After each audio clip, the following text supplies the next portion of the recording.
Seja muito bem-vindo ao GuiaCast, um podcast para os profissionais de logística e supply chain que nunca param de aprender. Compartilhamos toda semana as melhores práticas, desafios e informações para suporte às suas decisões, a fim de ajudá-lo a gerenciar a sua carreira e a sua empresa com mais eficiência. Uma consultoria independente, acionável e objetiva para os líderes do setor. Vamos ouvir!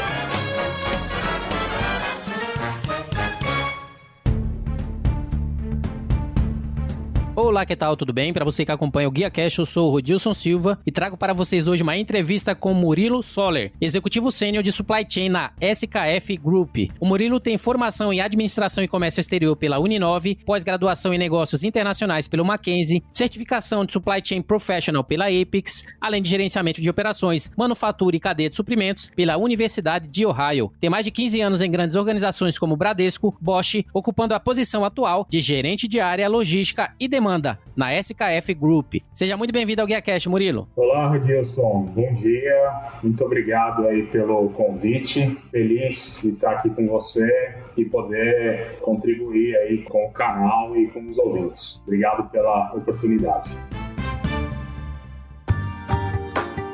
E esse episódio é um oferecimento da Argo Seguros, seguradora especializada em transportes com foco na inovação e tecnologia. Entre as maiores do país no segmento, oferece soluções específicas para transportadores e embarcadores de todos os segmentos e tamanhos. Transporte suas mercadorias dentro e fora do país com segurança. Seguros é com a Argo Seguros. Fale com seu corretor e faça hoje mesmo a sua cotação. Para saber mais, acesse argoseguros.com.br.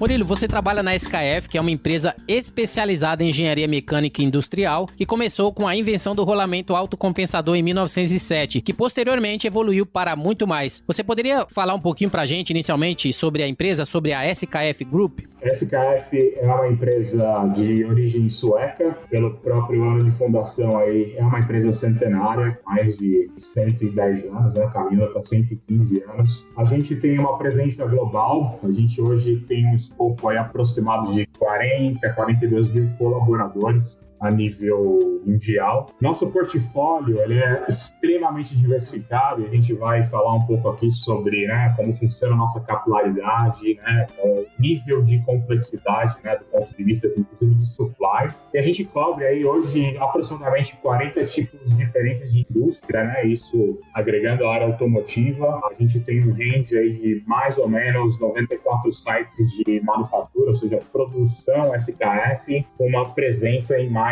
de 24 países, né? E aí isso se desdobra, inclusive, em aproximadamente 60 centros de distribuição, com escopo local e regional, né? Regional cobrindo um determinado continente ou um determinado grupo de países, né? E aí a gente tem, inclusive, modelos desse aqui em Américas, um escopo aí de aproximadamente 17 mil clientes que vão desde, né, consumidores finais, né, end users, revendas, distribuidores, né, que são nossos sócios no mercado, óbvio, os OEMs, né, seja do ponto de vista automotivo, industrial e outros tipos de mercados, os OES, né, os concessionários, por exemplo. Então, o nosso network hoje ele é muito extenso. A SKF é uma empresa com um alcance muito amplo. Só para você ter ideia, aí a gente tem mais ou menos 400 mil SKUs em catálogo, ou seja, com pronta disponibilidade sendo produzida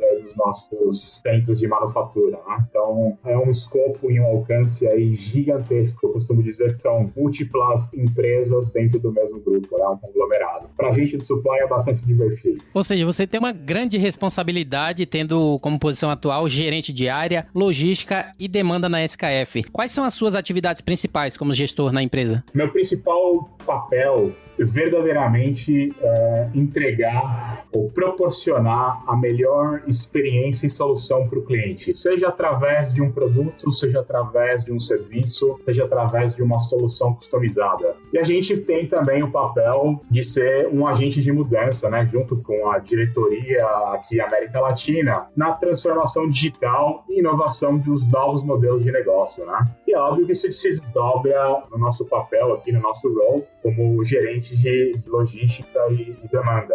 Então, tenho a responsabilidade aqui, Rodilson, de cobrir toda a parte de logística física, ou seja, operações, né, distribuição. A gente tem uma operação de logística reversa muito intensa também. Toda a parte de supply, demand planning, tanto para o produtivo quanto para o não produtivo, exceto a área automotiva. A automotiva é totalmente original. Toda a parte de POMEX, né, ou seja, então nosso papel aqui é verdadeiramente cobrir o end-to-end, né, de ponta a ponta. Esse é o meu role central. E aí a gente vai desdobrando para cada escopo de atividade, né? O planejamento de demanda, planejamento de inventário, todo o nosso processo de distribuição e capilaridade. Então, a gente tem aí cobre, né, de forma ampla, né, o nosso end-to-end. Então, desde gerar, desde captar a demanda externa do cliente até a entrega final. Bacana é que você chegou nessa posição, você começou na SKF especificamente nessa nova jornada em 2012, mas você começou na SKF como trainee em 2006, no caso. Como que foi essa história de você trabalhar na empresa por um tempo e depois voltar em um momento em que agora você conseguiu atingir essa posição tão importante de gerente de área, logística e demanda na empresa? Olha, eu comecei aqui como trainee em 2006, como já bem mencionado por você, né? E aí tive a oportunidade de fazer um job rotation, e aí minha paixão, né, desde sempre pela área de supply, né, por esse core, né, específico, e aí ali fiquei, né, desde o ponto de vista de planejamento de inventário, planejamento de demanda, né, planejamento fazendo o PCP, né, e aí movendo um pouco para planejamento de distribuição, etc. E aí, no final de 2010, resolvi respirar novos ares, e aí tive a oportunidade de sair para uma outra grande companhia, mas, né, a identificação com os valores da companhia, né, os valores da companhia do ponto de vista de abertura, de autonomia, né, de teamwork, tudo isso teve sempre um match muito bacana com os meus valores pessoais. E surgiu a oportunidade de um retorno para a SKF no segundo momento, e eu abracei desde então, transformando ou criando minha nova jornada aqui junto do grupo desde então. E aí com diferentes roles, né? Diferentes roles desde então. Então, desde agora, final de 2018, especificamente aqui como responsável pela área de logística para a América Latina. Na verdade, você queria trabalhar mesmo era com rolamentos. E se você for parar para pensar, já tem quase 15 anos que você iniciou na SKF no início de 2006. E dentro dessa jornada, né, falando um pouquinho agora de rolamentos, a SKF ela sempre apostou em inovação, em diversificação de seus produtos. Eu gostaria de saber de você em relação à logística especificamente. Como vocês trabalham, né? Uma vez que você falou que vocês têm cerca de 60 CDs, vocês têm 94 sites de manufatura, 40 tipos de indústria, mas o que mais me impressionou nessa sua frase foi 400 mil SKUs dentro do portfólio. Como que funciona a logística da empresa? Como que é feito o trabalho nos CDs, armazenagem, transporte, atividades essas que estão sob sua responsabilidade? Como é ter que lidar com esses números que são tão grandes, tão abrangentes, tão complexos dentro de uma empresa que, conforme você deixou claro, é o que você gosta de fazer? Essa complexidade é apaixonante. Então, se você parar para pensar, tudo que tem rotação tem um rolamento. Ali está a SKF. Então, se você é só um exemplo prático, né? Desde um rolamento de altíssima performance, que a SKF é sponsor, por exemplo, da equipe de Fórmula 1 da Ferrari, desde os anos 50 até um recente lançamento da nave da SpaceX, Elon Musk. A SKF também ali está presente com soluções de rotação para ter uma performance, de novo, inacreditável. Então, traduzindo isso para nossa região, né? Começando pelo Brasil, né? Hoje a gente tem uma logística unificada. Então, hoje a gente tem um centro de distribuição que está localizado aí em Cajamar, aproximadamente 17 mil metros. Nosso escopo, né? Até porque a gente é realmente obsessivo em ter o melhor serviço para os nossos clientes. Então, a gente roda hoje 24/7. Hoje, o nosso portfólio aqui, eu tenho aproximadamente 25 mil SKUs em prateleira, o que cobre um range aproximadamente de 70% da demanda externa do mercado. E aí, esses 400 800 mil SKUs, aí eu tenho diferentes business models, né? Na qual, por exemplo, através da nossa rede de distribuição, eu tenho o e-commerce, e o cliente capturou essa necessidade, ele automaticamente está conectado com os meus centros de distribuição regional e fábricas, na qual ele faz o processo de replenishment, né? De ressuprimento através desses centros. E aí eu tenho todos os cutoffs estabelecidos com esses centros de distribuição, num modelo de cross-docking. Essa ordem chega na minha fábrica, ele vai ser produzido nesse sentido, né? Make to order, vai ser consolidado, dependendo aí da região, dos cutoffs, isso vai chegar no Brasil, vai passar pelo processo aí de desembaraço, vai chegar no nosso CD e eu vou entregar para o cliente, né, na porta dele. Então, hoje a gente tem, do ponto de vista de distribuição, até mesmo porque a nossa malha, ela está maciçamente na região sudeste, seja do ponto de vista de OEMs, do ponto de vista de end user, do ponto de vista de distribuição, e aí a gente tem filiais, eu tenho uma filial específica para alguns canais na região norte, recém abrindo uma filial específica na região sul para cobrir alguns clusters, né? Alguns clusters e canais específicos. Hoje, o nosso lead time de processamento é aproximadamente como default 24 horas, então, ou seja, meu ciclo de pedido, né, para aquilo que eu tenho make to stock, são 24 horas, e a gente tem canais específicos, né, como, por exemplo, uma coordenada que é uma emergência para um contrato de performance num cliente X. Eu tenho, por exemplo, cutoffs de 2 horas, e aí segue um outro canal, né, uma outra jornada dentro da operação, né, para ter uma maior agilidade. Eu tenho possibilidades, por exemplo, que a gente chama aqui de same-day order, ou seja, o cliente programa, o que ele programar até as 11 horas da manhã, até as 17 horas o cutoff está pronto, ou seja, o material está pronto para pick-up ou para entrega expressa, ou a gente também cobre daqui milk run para montadora, né, na qual entra uma outra característica. Essa diversidade, Rodilson, faz com que a gente tenha diferentes modelos de atendimento para diferentes canais, tá? A nossa operação hoje, como já disse, roda 24/7, né, sem exceção. Nosso processo de distribuição, eu tenho um 3PL integrado, fazendo inclusive track and trace, né, desde o momento do pick-up aqui, ou da passagem de carga, né, porque ele tem um hub dentro do nosso site, fazendo essa distribuição até o cliente final. Então, hoje, eu diria que 70% da nossa distribuição está na condição CIF, o que facilita, né, essa integração. Do ponto de vista de reversa, a mesma coisa, né, não sei se é do seu conhecimento, mas a SKF tem, né, até pelo pilar sustentável, a gente trabalha com embalagens retornáveis, né, que contribui aí com a sustentabilidade do meio ambiente. Então, eu tenho que ter uma reversa muito forte, muito efetiva, né? Então, hoje, resumindo, eu tenho uma filial, um centro de distribuição, né, um main warehouse em Cajamar, uma filial no norte do Brasil, para uma operação específica, estendendo agora para o sul, né? Isso falando de Brasil. E na América Latina, a gente tem múltiplos centros de distribuição com diferentes lanes e diferentes modelos de distribuição. E visto que você tem que administrar esses CDs, tem que administrar tantas pessoas especificamente, que medidas vocês têm tomado a fim de proteger os funcionários, mas ao mesmo tempo manter os rolamentos girando, ou seja, trabalhando? Olha, aproximadamente meados de março, né, junto com a diretoria e com a presidência aqui da América Latina, a gente montou um comitê de crise, que ele roda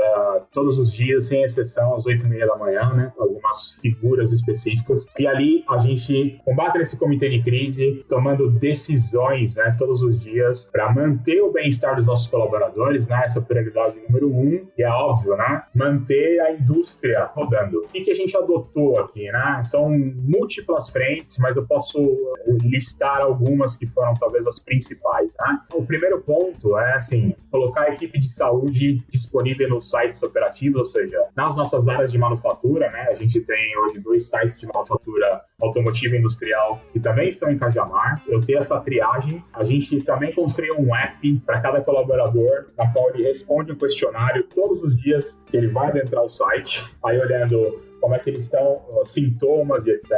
A gente tem feito constantemente processo de desinfecção preventiva. A gente adotou recentemente câmeras termográficas para medição de temperatura assim que o colaborador acessa o site. Todos os ambientes, né, com álcool gel, depois eu até te mando aí uma foto, né? A gente adotou o sistema de máscara, é óbvio, né? A gente está seguindo as normativas do Ministério da Saúde. A gente adotou, por exemplo, para os colaboradores que estão no site, diferentes cores de máscara para diferentes horários, né? Então a gente consegue ter uma boa leitura, inclusive, do uso dessas máscaras. Por exemplo, máscara verde das 7 horas da manhã até as 10, e aí vai migrando até o final do turno, né? E o idem para o administrativo. Óbvio, né? A adoção do home office, né? Então a gente tem sido uma experiência bastante interessante, mas praticamente todo o nosso staff, administrativas e comerciais, trabalhando aí de forma remota. Outras diversas iniciativas, além do distanciamento social, né? A gente colocou os nossos psicólogos, né, nossos business partners psicólogos em favor, né, trabalhando junto com a nossa comunidade, porque é um momento de tensão, né, é um momento de incerteza muito grande. Então,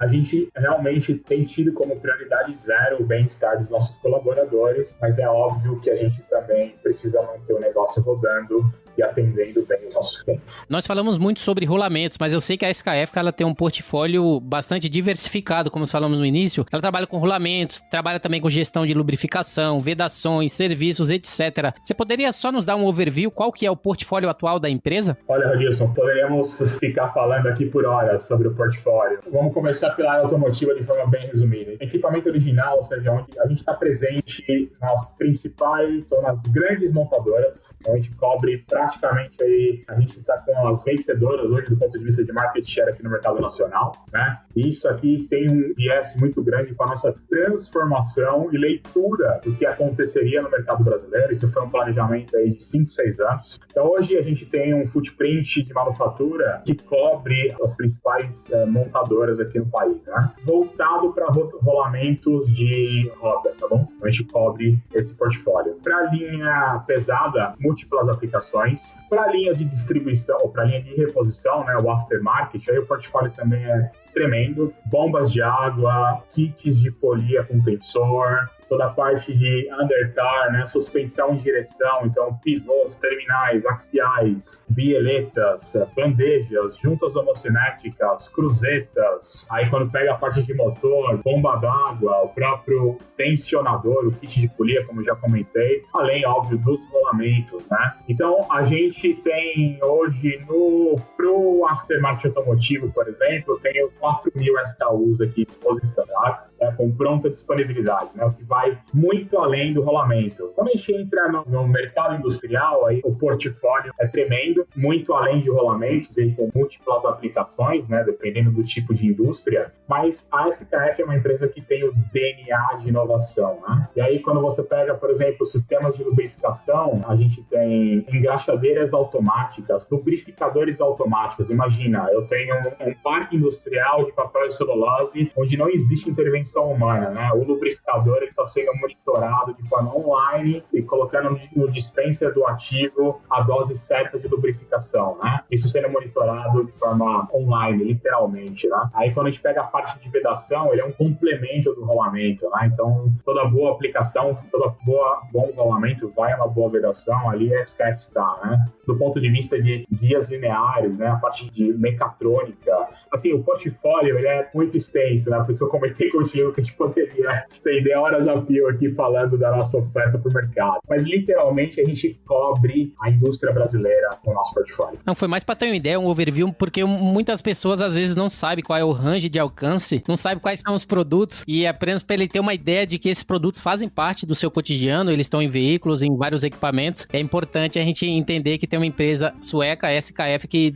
traz todas essas soluções para a gente. E se falando agora do cenário automotivo, a SKF, ela tem o SKF Center, que é uma rede de oficinas mecânicas especializadas na aplicação de produtos SKF, permitindo a reposição principalmente de rolamentos de linha pesada, para que os caminhões permaneçam na estrada. Como que é feito esse processo de reposição dessas oficinas? Sim, essa é uma iniciativa muito legal, que inclusive faz parte do nosso modelo de ter diferentes business models. Hoje a gente tem uma meta bastante ambiciosa aí de até quadruplicar até o final aqui de 2020 o nosso número de oficinas que a gente tem. A gente tem 32 oficinas no total, a gente quer passar aí de 150 oficinas até o final do ano e o pipeline está cheio, né? Como é que a gente faz o sistema de replenishment, de reposição para essas oficinas, né? Aí entram os nossos distribuidores autorizados, a gente faz a reposição dos nossos distribuidores e aí, através da malha da distribuição, eles abastecem os nossos car centers. Então, hoje, a cadeia começa aqui, né, na indústria SKF, eu abasteço o meu distribuidor e o meu distribuidor abastece o meu SKF car center. O distribuidor ele é uma extensão do seu estoque, especificamente. Exatamente. A gente tem o distribuidor verdadeiramente como um sócio, né? E aí, nesse modus operandi, a gente tem integração com os nossos distribuidores. Por exemplo, eu tenho um processo aqui de VMI com alguns distribuidores na qual o comprador do distribuidor, né? Eu estou lendo demanda e inventário desse distribuidor, ele não precisa sequer apertar um enter, né? Eu estou lendo a demanda dele e fazendo reposição automática com base numa política comercial determinada. Então, isso é uma realidade dentro do nosso modus operandi. Excelente. E antes de irmos para o nosso segundo round, eu gostaria de agradecer ao nosso sponsor para esse episódio, que é a W6 Connect, que proporcionou o nosso contato e que promove o Supply Chain Summit, que é o evento mais importante do Brasil para diretores de supply chain e logística, que vai acontecer nos dias 4 e 5 de novembro de 2020 no Hotel Hilton Morumbi, São Paulo. Acesse w6connect.com e se inscreva. Muito obrigado a W6 Connect pelo patrocínio. Você quer oferecer inovação tecnológica para seus clientes? iTrack Brasil, o Omnichannel Information das operações logísticas de diversos embarcadores, operadores logísticos e transportadores, possui diversas soluções sistêmicas para os mais variados segmentos e tamanhos de operações. O iTrack faz a monitoração, comprovação e gestão de entregas ou coletas até a última milha. O iTower, torre de controle e gestão 4.0, é uma verdadeira central de integração e inteligência logística em tempo real. O iRoute é um roteirizador e sequenciador de rotas. E o Neutralize faz a avaliação, mensuração e compensação de emissões de CO2 das entregas ou coletas dos clientes de diferentes modais, com certificados e relatórios reconhecidos internacionalmente. Agende um horário com o especialista da iTrack Brasil e saiba como cada solução ajudará você e a sua empresa a superar os desafios atuais. Acesse itrackbrasil.com.br.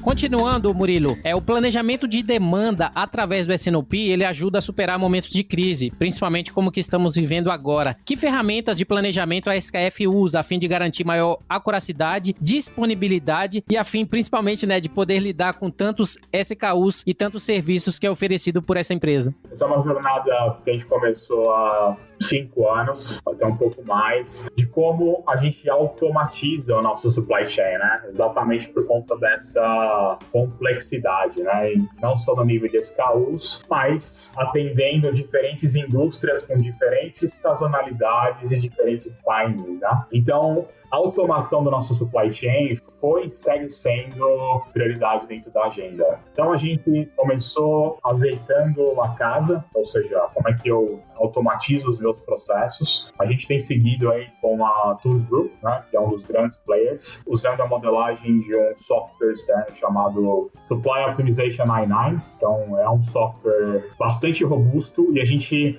ao longo do tempo, foi customizando essa solução para se adaptar à demanda e capilaridade da SKF. Então, de uma forma resumida, hoje os nossos planejadores de supply e demanda, né, então aqui, por exemplo, a nossa equipe aqui no Brasil, na América Latina, trabalham verdadeiramente nos desvios. Então, hoje a gente tem, dentro do nosso Digital Twin, né, dentro do software externo, comunicando com os nossos legados, a gente trabalha de uma forma muito mais preditiva. Então, eu tenho hoje algoritmo, tenho um analytics muito avançado dentro desses softwares, né, alguma coisa próxima de 80, 100 diferentes tipos de combinações, né, com diferentes outputs. Então, a gente calcula a demanda externa do mercado a nível de SKU, a nível de embalagem, né, a nível de área, a nível de canal. Até esse é o último level que eu tenho. Então, eu calculo a demanda net desses caras. A gente propaga isso para cada warehouse. Automaticamente, eu vou propagar essa demanda até a fábrica, até o fornecedor. E aí, automaticamente, eu vou criando, né, replenishment plans para satisfazer a demanda do cliente. E é óbvio, né, que não vai dar tempo a gente entrar em todos os pormenores. Cada SKU com seu service level e service class diferente, olhando, muito importante, né, a variabilidade de cada SKU e qual o nível de safe stock adequado. E aí, Odilson, aqui entra o nosso processo de planejamento estratégico, né, ok, qual é a direção, para onde vamos, planejamento financeiro, todas as nossas ações, né, de comerciais, promocionais, né, ganhos de market share ou de exploração de novos negócios, agregando todos esses inputs dentro do módulo para que a gente tenha um nível de automação alto. Então, o SNOP ele roda uma vez por mês. A gente desdobra isso para o SNOE, né, com uma granularidade muito maior, muito mais tático, né, indo mais para a execução. E a gente trabalha literalmente nos desvios, né? Então, ok, vou ter uma campanha promocional para um determinado portfólio, qual é a tendência, qual é a probabilidade, como é que eu estou coberto, como é que eu vou cobrir, como é que eu vou atender. Então, o nosso processo de demanda-supply, a gente avançou muito nos últimos anos para um processo muito mais automatizado, né? E aí não tem jeito, né? A digitalização é um caminho sem volta e na nossa área de atuação a gente precisa realmente ser muito ágil e ter parceiros e ferramentas que contribuam para esse nível de automação e aí sim começar a trabalhar somente nas exceções, né? Então hoje um planejador, seja de manufatura, seja de demanda, ele verdadeiramente trabalha nas exceções e aí, ok, onde eu tenho um override um pouco mais alto, formatando a entrada de novos produtos, formatando a entrada de novos clientes com novas demandas, tudo isso, né, trabalhando ali realmente com um painel de controle muito robusto, com os nossos dashes principais, aí a gente tem uma torre de controle, e aí trabalhando nas exceções para que o dia a dia não consuma e seja, de novo, de forma natural, né? Esse Digital Twin que a gente tem dentro da nossa plataforma de Demand Planning, Supply Demand Planning, ajuda muito, muito, muito mesmo a ter um nível de serviço outstanding para o mercado. Uma vez que você tocou no assunto de digitalização, principalmente nesse momento aí de pandemia, muitas empresas elas tiveram que se digitalizar ou se adaptar de maneira muito rápida, né? Aquelas que não estão conseguindo estão ficando para trás. No caso da SKF é totalmente o contrário. A SKF ela já estava preparada para esse processo, já estava digitalizada automaticamente, já trabalhava nesse processo de melhoria de eficiência e performance, ou seja, pré-crise, a SKF já era uma empresa digitalizada e preparada para o que poderia acontecer. Eu gostaria de saber de você, uma vez que você já tinha todo esse processo preparado, como vocês estão usando essa capacidade de preparação e informação para melhorar a experiência dos clientes, principalmente agora nesse momento em que os clientes mais precisam de atenção. A gente vem se preparando, né, ao longo dos últimos 5 anos, mais especificamente, e agora, no momento pandemia, ele só acelerou, né, eu diria, né, o nosso conceito de digitalização. E aí, esse processo de digitalização, ele vai desde a automação dos nossos processos internos, e aí automaticamente eu tenho uma melhor performance, eu vou ter um melhor nível de serviço para o meu cliente, mas eu posso citar alguns exemplos aqui para ser um pouco mais objetivo. Então, a gente vem com um viés de 4.0, né, real. Vou usar um exemplo. Hoje a gente tem, dentro da SKF aqui na América Latina, que a gente chama de Rep Center. Eu posso traduzir como Centro de Inteligência que monitora ativos. Então, eu monitoro mais ou menos 1.800.000 ativos, 1.800.000 equipamentos de múltiplas indústrias. Eu tenho monitoramento online, né? Eu tenho monitoramento offline para aplicações um pouco mais críticas e eu tenho monitoramentos online, onde eu tenho um sensor da SKF ali conectado naquele ativo e aí lendo, né? Lendo temperatura, lendo vibração, lendo a saúde daquele ativo. O que isso significa para nós de supply, Wilson? Imagina que, com base na leitura desse sensor, eu tenho a capacidade de traduzir a leitura desse dado com base numa probabilidade, por exemplo, de ruptura, ou seja, quando aquele rolamento ou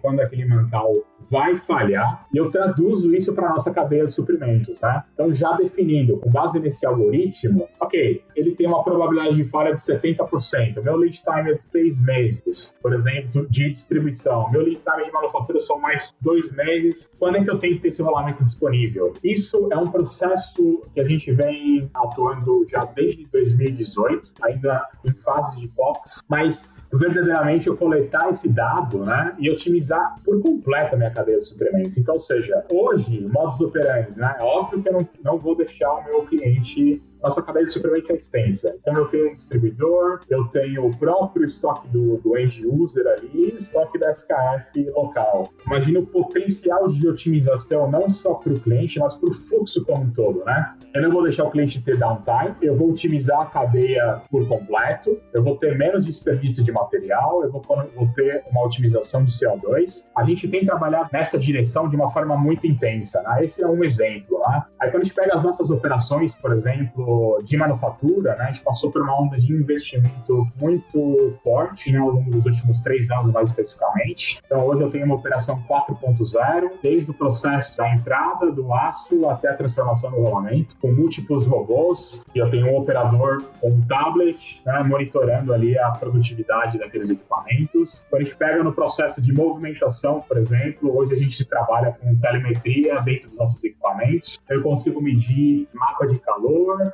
eu consigo medir produtividade homem-hora, eu consigo, a partir dali, distribuir melhor, né, o meu workload dentro da operação. A gente tem hoje, por exemplo, um armazém vertical, que é 100% ou quase 100% sem intervenção humana, né? Então, ou seja, todo o meu processo de inbound e picking, ele é quase que semi-automático, e entre outras múltiplas iniciativas, né? Então, hoje a gente tem a nossa equipe, por exemplo, de Business Intelligence e IT, né? Trabalhando lado a lado com as áreas operacionais, ajudando no desenvolvimento de RPAs, ajudando no desenvolvimento de aplicações para integração com os nossos clientes. Comentei no começo, eu tenho integração ativa com os meus clientes, onde o cliente nem precisa apertar o Enter, né? A gente define a política comercial e, a partir dali, todo o planejamento de reposição, ressuprimento, está na mão da SKF, né, com 2 cliques. Então, a automação e a digitalização é um caminho sem volta, né? Sem contar, óbvio, todo o nosso painel de controle, né? Eu já contei para você do nosso track and trace, né, a nível nacional. Hoje, por exemplo, todas as nossas importações também tudo em cloud, ou seja, eu posso dar acesso para o meu cliente, para os meus clientes internos, sabendo exatamente real-time o que está acontecendo. E óbvio, isso não é uma jornada que acontece do dia para a noite, né? Como você bem disse, a gente vem se preparando para isso e agora, mais do que nunca, acelerando, né? Acelerando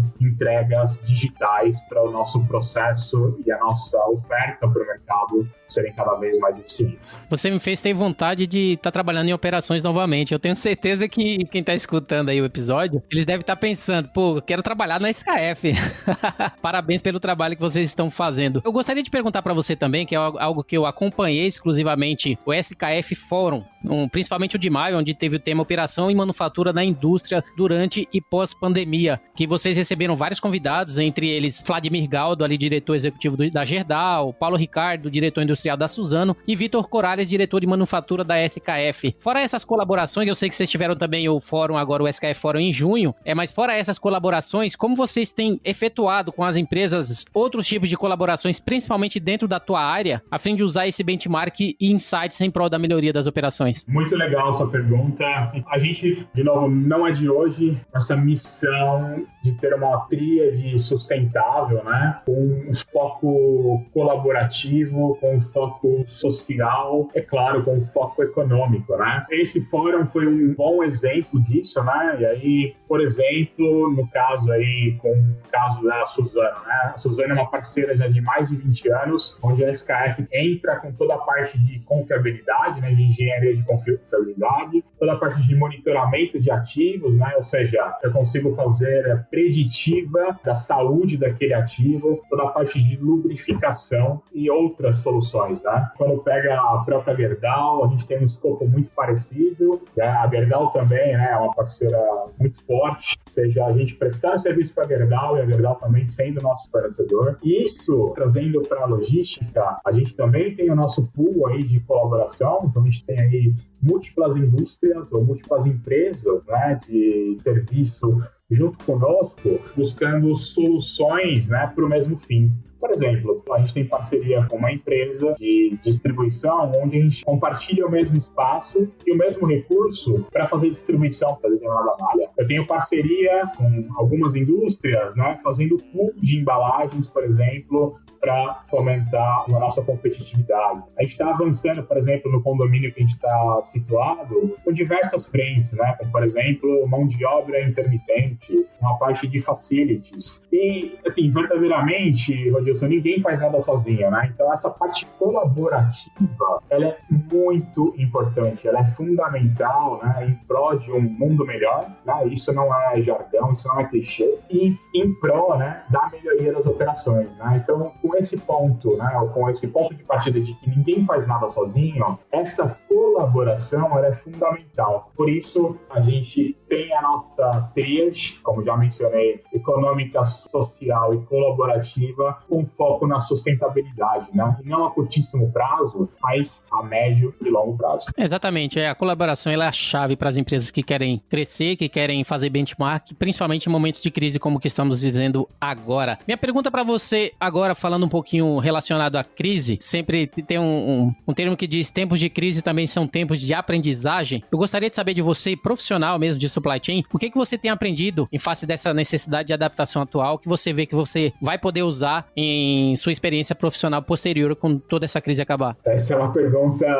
ampla, né? Olha, pessoalmente, quebra de alguns paradigmas, né? O primeiro deles é que a gente não controla ou não tem absolutamente nenhum controle sobre os fatores externos. Então, a economia muda dia e noite, o modo de fazer negócio muda dia e noite, o modo de interação e socialização mudando de forma abrupta. Então, a palavra aqui é adaptação, né? Então, se a gente já era ágil, agora você precisa ter o seu poder de adaptação, né, face às incertezas, né, e a ambiguidade que a gente vive no dia a dia, ela é preponderante, né? Um outro aprendizado, Rodilson, é que a digitalização, né, inclusive na forma, né, o que a gente está fazendo aqui agora, né, do podcast, né, você está na sua casa, eu estou na minha, ela é um caminho sem volta, né? De novo, ela só vai acelerar e isso não tem, de novo, não tem volta. A velocidade de transações, né? Então, ou seja, a gente precisa ser cada vez mais eficiente, né? Então, a busca incansável pela melhoria contínua, ela só vai acelerar, né? A digitalização, ela não está vindo só para as empresas, ela também está vindo para as pessoas, né? Sem dúvida. Então, especificamente, claro, cada um dentro da sua proporção, a gente precisa entender que essa digitalização chegou para a gente também, pessoalmente e profissionalmente. Precisamos nos adaptar e estar preparados para que, caso essa digitalização aumente cada vez mais, nós possamos progredir pessoalmente e profissionalmente também, seguindo essa diretriz de nos tornarmos pessoas e profissionais melhores. Minha última pergunta para você, Murilo, é o seguinte: eu vi no seu perfil que você fala sueco, e foi algo bastante interessante para mim, uma vez que falar sueco, principalmente no Brasil, você não acha tão comum. Como que foi essa experiência? Que oportunidades que a empresa te deu para que você conseguisse se aprimorar, e principalmente em relação ao novo idioma que faz parte aí da fundação das diretrizes da companhia como o SKF Group? O meu perfil de sueco, ele é bem básico, né? Eu tive a oportunidade de morar na Suécia por quase 2 anos, né? Por um projeto específico, né? Voltado à nossa área de supply aí. Então fez parte do meu desenvolvimento profissional e também pessoal, né? De estar numa outra comunidade e poder, de novo, aprender, né? Então, o meu sueco, ele é básico. Eu tive a oportunidade de ter algumas aulas. E é uma língua bastante curiosa, né? Com origem anglo-saxã. Então, ou seja, tem um padrão de inglês, a presença do inglês ela é muito forte ali, o que facilita. Então, o treino do seu ouvir é muito importante. Quando eu estou conversando com alguns colegas, você consegue captar, né? Mas ainda eu sou muito tímido, né? No sentido de dizer que eu falo sueco. Não, eu sou capaz de compreender, mas ainda não de falar especificamente. Até mesmo porque 99% da população sueca fala o inglês muito bem e fluente, né? Então, fez com que a gente também não acelerasse isso, mas a oportunidade de estar lá e conviver com uma cultura diferente foi muito importante para o meu desenvolvimento pessoal e profissional. Minha sugestão para você que está ouvindo, que quiser aprender sueco, primeiramente, inclusive para o Murilo, ouçam podcasts, provavelmente a gente tem podcasts em sueco, ou entre em contato com o Murilo aí, que provavelmente ele também vai poder te ajudar, tá treinando um pouco aí o idioma. A gente treina junto. Murilo, essa foi minha última pergunta. Eu gostaria de agradecer a sua sua participação e a sua contribuição. Agradecer por você ter tirado um tempo aí na sua agenda e contribuir com mais esse episódio. Você poderia deixar os seus contatos, os contatos da SKF e as suas considerações finais para os nossos ouvintes? Com certeza. Primeiro, muito obrigado pela oportunidade. Muito bacana estar compartilhando aí as nossas iniciativas do ponto de vista corporativo, né, através da SKF, mas compartilhar um pouco do pessoal aqui, do que a gente está fazendo, né, para enfrentar esse momento. Vocês podem encontrar mais detalhes lá na homepage da SKF, www.skf.com.br, e ali vai estar os nossos canais digitais, nosso portfólio, nossa localização, aberto para perguntas, nossos tutoriais. E o meu contato pessoal é murilo.soler@skf.com. Estou super disponível e à disposição para você e para os seus ouvintes. Wilson, obrigado. E você, amigo logístico, que está procurando identificar medidas preventivas que visam minimizar os riscos existentes nas suas atividades de transporte de cargas e logística, esse episódio foi um oferecimento da JIC Gestão de Riscos. Monitore o caminho que sua carga é transportada. Acesse jcgestãoderiscos.com.br e potencialize os resultados do seu negócio.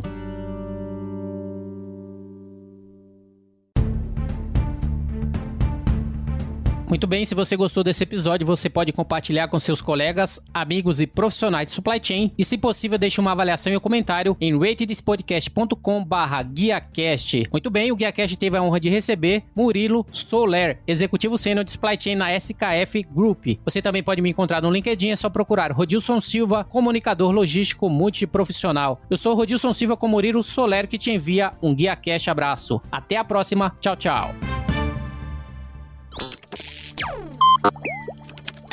E qual é, B?